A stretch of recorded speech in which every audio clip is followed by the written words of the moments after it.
Okay, well, welcome to today's AXSChat. We're very excited to be talking to two guests from Toronto, Canada. They're with Usability Matters, and we have Linn Vizard, and we also have Heather Moore coming to us from Toronto. And so, Heather, why don't you start, introduce yourself, and then we'll pass it to Linn and let her introduce herself. Maybe you can tell us a little bit about the organization and how you got into this field. Sure. I'm a visual designer at Usability Matters. I got started into this field actually through the print industry. I worked in the print industry, and I worked with the Alzheimer Society, actually, which was my first view into accessible design. Back then, I didn't know that it was called accessible design necessarily.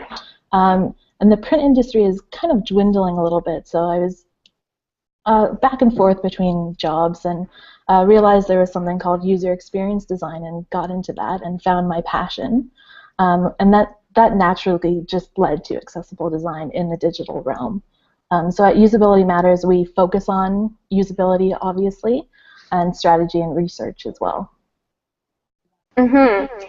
And my story is sort of similar. I have a background in industrial design, and when I graduated, I transitioned into digital. There was a lot of jobs, and kind of taking that human and people-centered design practice means, of course, you need to design in an accessible and inclusive way. And then through my work at Usability Matters and working with awesome colleagues like Heather, we've really grown our accessibility practice and expertise, particularly in the digital realm and with the overlap with user experience. And when you're talking about usability, you really are talking about the customer experience and accessibility. So do you all mind elaborating a little bit on that? Sure. Linn, do you want to take this one? Yeah, for sure. So, of course, user experience design is about making great, usable experiences for people. So oftentimes for us, it has a digital focus, and that includes things like websites, apps, software. And we also think about, the more holistic or entire experience, not necessarily just a digital touch point or channel.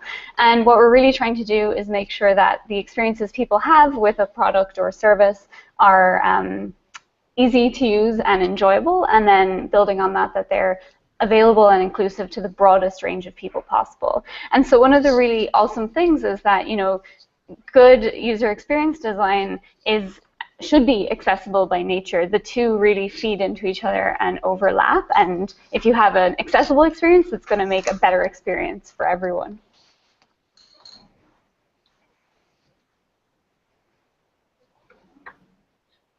Yeah, exactly. There's so much overlap between user experience design and accessible design that they really should just be under the same umbrella as user experience design.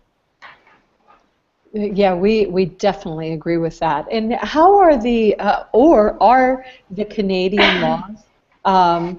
Are they impacting the work that you are doing? Are you are you blending that into what you're doing? Tell us more about that. We've had on other Canadian guests, and we're very fascinated about what you're doing and how you're making sure this is embedded in everything that all the ICT, all the built environments in Canada.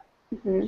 Right. So in Ontario, we have the AODA, which is an accessibility law in Ontario, and specifically for web, it follows the WCAG guidelines, and there's different timelines based on what you need to meet. We tend to steer towards the AA guidelines, although people don't necessarily need to meet it yet, but why not, right? It just makes for a better experience overall.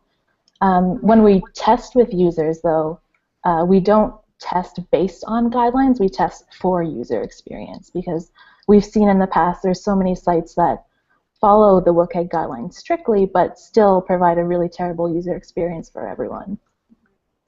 Do you mind elaborating on how you're testing for user experience? The reason why I ask is because that really seems to be very broad. So talk about how you're doing it, and I agree. Sometimes when we're just focused on compliance, we're very focused on compliance in the United States. Sometimes when you're just focused on the compliance, you don't have sometimes it's not as usable and as accessible as we really hope that it would be. Yeah. So the WCAG guidelines are a good start, but they're certainly not an end. And when we test for user experience, we typically set out some tasks that we want the user to complete, and then just let them go on the site and try and complete it. So it's pretty much the same as usability testing, just with people who might have impairments or are using assistive technology. It's can they complete the task, and are they comfortable completing the task?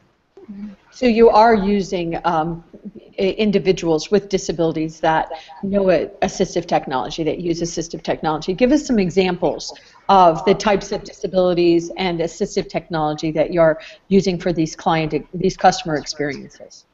Right, so we've tested with people who are blind and use a screen reader. We've also tested with people with various cognitive impairments that use quite a range of different assistive technology, including style sheets even. We've tested with people who have low vision and are zooming in 8 times on a website. We've done a little bit of almost everything, I'd say.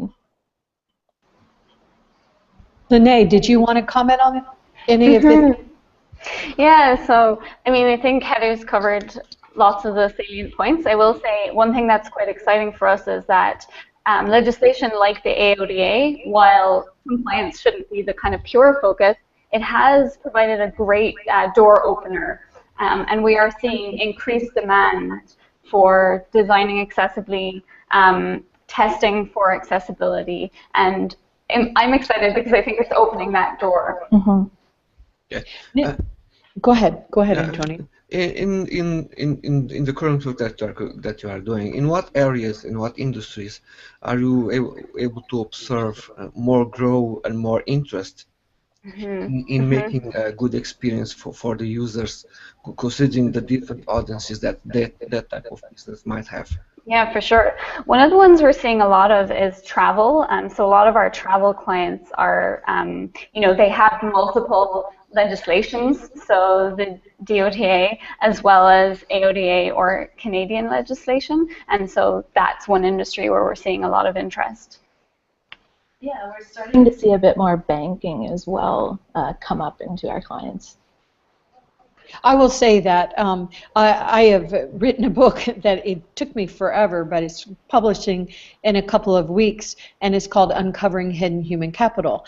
And one of the best practices that I've seen all over the world has been TD Bank, right there coming. I mean, I know it's bigger, it's more than a Canadian bank, but it is a Canadian bank and has presence in many countries, but we've seen some really, really good best practices coming from that bank, as well as some of your other banks as well. Yeah, there's been quite a leap in the past little bit between them being completely inaccessible to now being pretty good, and we can rely on them and point to them as a good example.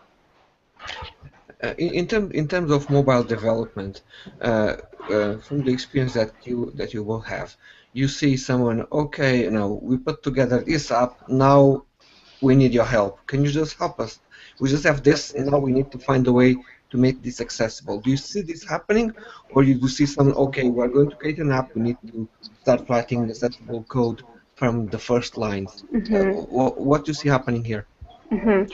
So I think, and Heather can weigh in as well, but I think, in recent times what we've really seen is, unfortunately, more of that sort of somewhat afterthought or coming with something that's been developed and saying, hey, we realize we actually need to take accessibility into consideration. We may have legislation that we need to comply with.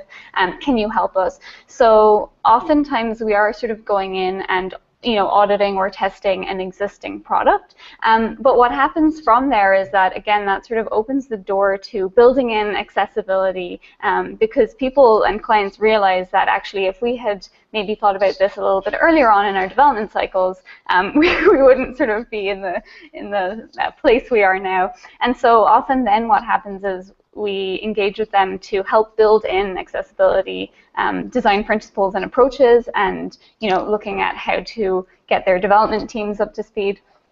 So there's sort of been increased coaching as well around how do we build this in at an earlier point. I'm not sure if Heather wants to add a little bit. No, I think you covered everything exactly. We do spend a lot of time auditing projects that our clients come to us with, and it'd be nice if it was thought about earlier. And if it was thought about earlier, then there's no need to just tack on some accessibility feature later on, which ends up not really being accessible. Right, right. One thing that we're seeing, it hasn't happened, but there's threats of it happening in the United States. We're seeing a lot of litigation, a lot of lawsuits in the United States over inaccessible web, just a tremendous amount. But now I've actually had a few lawyers reach out to me and say that next they're going to be going after the mobile apps, they're going to be going after the privacy statements, things like proxies, and so the documents, the PDFs that we haven't seen a lot of litigation. And whether or not, once again, we do things right in the United States, it's just the way we do it. We create legislation and then we sue each other to pound it out. So it's just the way we do it. I can't always explain it, but I do think it's fascinating. And I was talking to a customer the other day, and they were saying, well, what do you mean making the mobile app accessible? Are you talking about all of our apps? Are you talking about our partners' apps? And I said, well, are your partners' mobile apps on your website and your customers are using them? Yes. Well, you have it out there and they're part of your customer offering. Yes. So it sounds like you are doing a lot of work with that as well. No, Yeah. Oh, sorry. It's just interesting that you say that, because we've run into situations where our client is using a third-party tool which isn't accessible, and they just think, oh, we don't have to worry about that because we didn't make it. But actually, you kind of do need to worry about that. Yeah. Go ahead, Antonio. No, it's interesting that we have last week we have a guest that also works in this area in Norway, where they have a completely different approach. And they almost avoid litigation, and they do a lot of work educating business, trying to make sure that they actually adhere and use accessibility and build accessibility tools. So there are two main approaches in this area, considering the geographies. And in fact, in the conversation that we had with Malin last week, she was saying, no, I'm from the authority that regulates universal design in Norway, but I never had to find anyone. So we're trying to educate and make sure that everybody is on our side. And we're the opposite. We're the opposite in the U.S. Everybody has to be fine. Sorry. Lynn, do you want to comment on that, or Heather, you want to come a little bit more on that? Not the U.S. part, the part that Antonio was saying. Yeah, I mean, I watched that chat actually with great interest, and it is fascinating, just the mindset. And I mean, kind of what I took from the chat with Malin was that it's kind of just a mindset that it's the right thing to do, that you're honoring kind of people's, human rights and dignity, and you're kind of coming from that angle, and that it doesn't quite have the same, that sort of, let's find people and let's kind of have this iron rule, but that we're all kind of doing this collectively for a greater good in a way. And again, I would kind of go back to the point that, well, in Canada, I think the legislation is sort of opening doors and driving some of that. I'm excited because I think it's a good starting point, like Heather said. And it's building awareness, Yeah, it is. It is a good starting point. It still kind of blows my mind that we still have to explain to people that this is the right thing to do. Like, you shouldn't just follow a law and do it just because of that. It is the right thing to do, and it creates a better experience for everyone in the end. Right. And I think that's the most important point that we keep making over and over on AXSChat. When you make something accessible and usable for people with disabilities, we all benefit from it. Yeah, everybody 100%. Yeah, Heather and I were, chatting a bit in preparation for this, and I said that one of the things that I really kind of want is, you know, the definitive guide to accessibility for a user experience practitioner, because oftentimes a lot of it comes down to, you know, visual design or coding implementation. However, we sort of talked about how ultimately if you're doing good user experience design, if you're chunking out content, using good hierarchies, you know, having logical flows, it inherently should be accessible anyway. Like the two are just really interchangeable, and the principles and approaches are really the same. Agreed, agreed. You know, I forgot to mention before, and I'm going to just mention it real quick. Neil Milken wasn't able to join us today because he's on holiday and he is operating big, heavy machinery, which sounds scary to Antonio and I.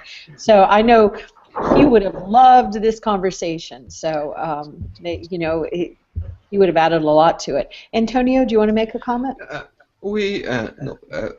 Sometimes when we do online activities, one of the things that we realize is we are always asking for, trying to have the attention from someone.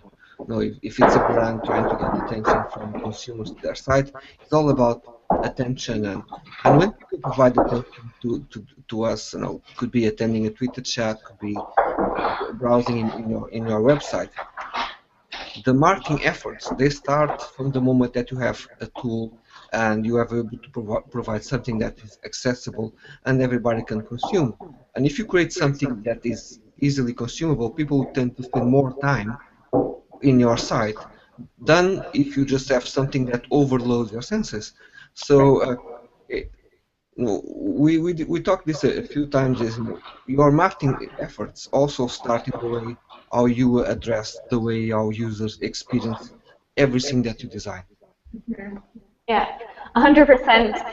It reminds me of something I was reading recently around plain language, and that it's been shown through some research that the people who most enjoy and want plain language are actually the readers with the highest literacy levels, because they're often the people who have the most to read and really are thankful for you know, things being simplified, being plain language, being chunked out, being able to kind of work through things quickly. So, you know, it's sort of a fallacy to say that, oh, we're dumbing this down, or, you know, this isn't good. It's a perfect example of we're competing for people's attention.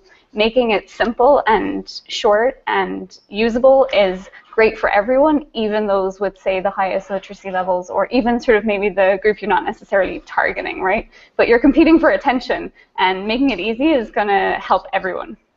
Wow, that is fascinating. No one has ever really approached it from that perspective. That is really a good point. We would love to see that article if you have it. Sure, yeah. We can send it along, yeah. Yeah. Heather, do you want to comment? Yeah, and I think that's a prime example of where WCAG falls short, because they don't really include anything about language, because it's kind of hard to create a guideline around that, but it's such an important aspect to accessible design.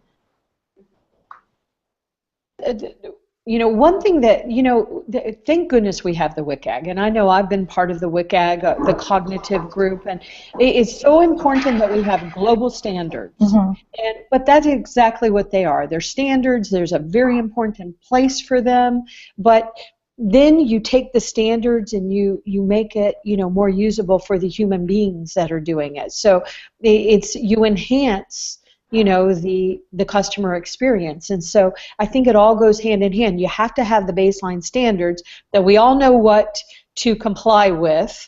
And once again, if maybe that's not always the right word, but, you know, sometimes tell me the baseline of where I'm going, and then I'll build upon it. But then making sure that is accessible to individuals, I think, is very powerful.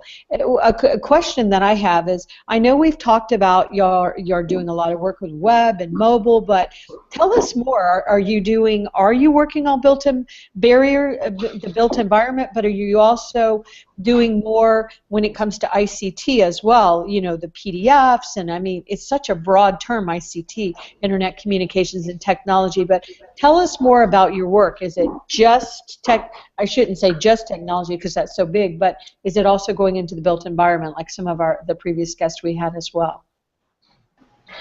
Yeah, so we focus mostly on the digital realm, and that includes PDFs often and other digital formats. Lynn does a lot of work with service design, actually, so can probably speak to more on that side of things. Okay. So yeah, I mean, predominantly at our sort of practice, we are looking, as Heather said, at digital as the kind of primary focus. But more and more we're seeing a demand for kind of looking at the other pieces of an experience, which would include things like the built environment. So we're excited to start getting our hands on a bit more of that type of thing. But for now, you know, the predominant sort of project work has been around these digital touch points, including things like PDFs for sure. And to kind of go back to a bit of an earlier point that you were making, this idea that, you know, the guidelines are a good starting point, and then you want to make sure it is accessible to actual human beings, is precisely the reason why we have a strong emphasis on doing testing with actual users. So, you know, if you go ahead and audit and do your code checks and your visual inspections and all these things, and you kind of feel like, yes, I've checked the boxes and it's WCAG compliant, that really means nothing if you haven't sat down with someone who's using an assistive technology or who may have an impairment and said, hey, can you actually do what you need to do here? Can you log in and check your, you know, your bank balance? Can you book that plane ticket? And that's why we really have this emphasis on testing with real users and a whole range of users, right? So, you know, an approach that we sometimes like to do is if we're doing some usability testing, you could include per sample, you know, we usually do about 8 people. You could include someone in that group who's using an assistive technology or who has some kind of impairment. So kind of always finding ways to put these things in front of, you know, quote unquote real people on a wide range. Yeah. Right, Linn, I have a question. One thing that I had built a company years ago called Tech Access, and we did a lot of customer testing and user testing, and one thing I found that a lot of my testers who themselves were blind, for example, and used screen readers and things, a lot of them were masters of their assistive technology. I remember one guy we called Mr. Jaws because he was so good at the Jaws screen reader. But we found that many of the users, the customers, they're not power users of assistive technology. So we actually started going in and using people that had, you know, become blind or were new or they had just started using assistive technology. So we would actually use people that were new to their assistive technology or intermediate, and as well as the power users. We found the power users could work around things that the new users couldn't. I was just wondering if y'all if you've done any of that.